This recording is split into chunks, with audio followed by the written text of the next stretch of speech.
Kita berusaha harus keluar dari situ kalau memang dianggap itu nggak sesuai dengan hati nurani kita. Sama juga dalam semua pekerjaan juga kalau kita memang ternyata tidak sesuai dengan atau yang dijelaskan dari awal, kita punya pilihan ya, bahwa sebetulnya bukan harga mati, tapi bagaimana kita bisa menentukan pilihan kita. Pada saat kita berada dalam kondisi ternyata kita sama buzzer.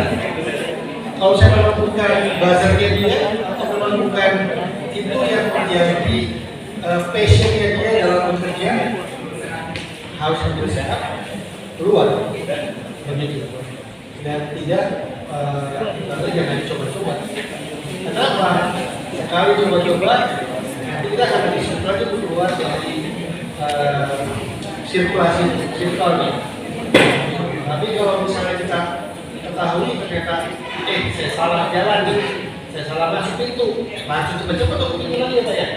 Tapi kalau udah tutup pintu, kita salah ruangan ya, masuk kelas, salah ruangan, masih kita buka salah ruangan, kita langsung tutup lagi kan, bukan masuk ya seperti itu sih. Jadi mungkin saya ambil analoginya hampir sama